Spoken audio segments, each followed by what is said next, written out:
if through the first month of the season they are still a sub 500 team, then I think that's when, if you're a Rockets fan, you need to actually start to worry about them.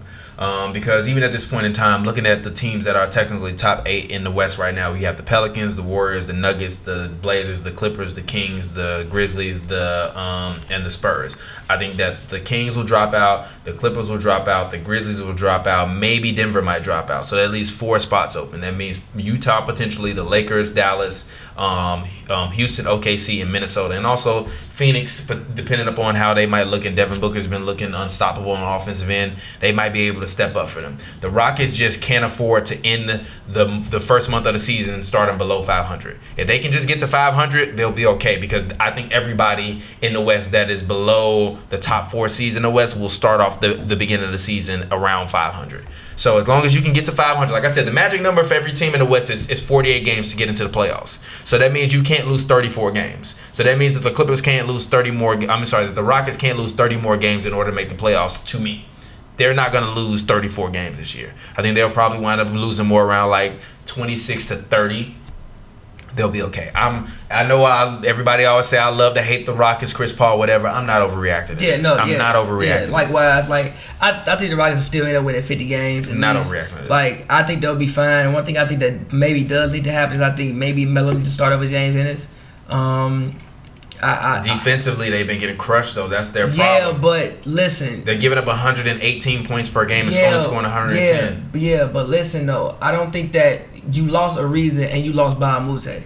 So I don't think there's even a situation in which they're going to be better defensively than what they were last year. I think but look, the thing that I had hoping they were better offensively.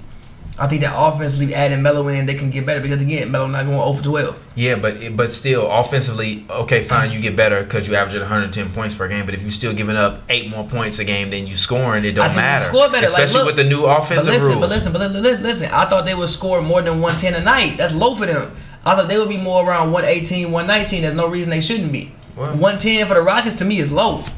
Now again, I think they need to get guys healthy, get guys back. I think they'll be okay eventually. Again, I'm with you. I'm not gonna overreact. Capella looks bigger. He looks like he got stronger a little bit. Like he can finish better through contact. I hope Harden's. I mean, look, Harden's 29 now. He's getting close to 30. Yeah, he's not young. He's not. All of our favorite players of the last generation are not young. They're not spring chickens no more. KD's not young.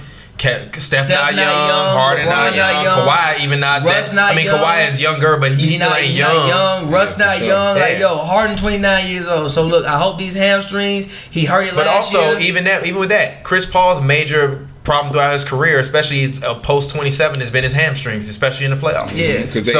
So you don't want to even with James Harden, you get to the playoffs. What did he say? Because they eat pork. But I just say that because it's like maybe it's like we need to maybe these injury things because you remember it's weird because I remember Charles Barkley saying this. He said, "Man, all these injuries, man. We want to get injured like this, man. What is y'all doing? What is it that they're doing that's making them?" So I'm like, I know the game is faster, but you gotta think about something. There's everything else is better. The training is better. The facility, so it's what are they doing? Are they cheating the diet? It's not even that. Humans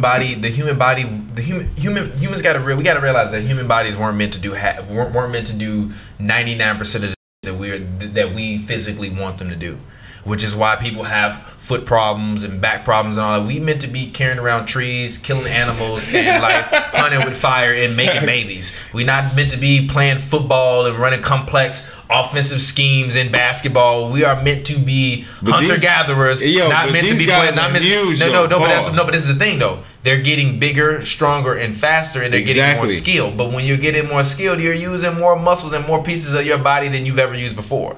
So back then, it was harder for them to get hurt because the game wasn't advanced. They didn't have to do as much. Their bodies didn't physically have to account for as much. They didn't have to travel as much. You could be chunky as hell. It's not even that. Even just getting on an airplane every night, getting on an airplane every night to fly from place to place, that has an effect on your physiology, which is why a guy like Ernie Johnson, shout out to Ernie Johnson, EJ, one of the GOATs of all time, he's getting to the point where, to the age where he's getting blood clots. So he can't fly to do playoff. He couldn't fly to do the playoff games because he's getting old and can't do blood clots. Well, you think years of being on airplanes ain't gonna have an effect on the man? You know what I mean? So it's just a completely different dynamic. So yeah, these guys gonna get hurt, but also everything is closer now. You got a lot more access to everything. The dynamic of who you are. You can be James Harden and be in China one day, and then be in Dubai the next day, and then be in France the next day, and then be in England the next day. Then have to go do a press run in Houston. And then it's a lot of shit that they got to do now. We gon' slide, we gon' chill. She said she loves me, I'm her.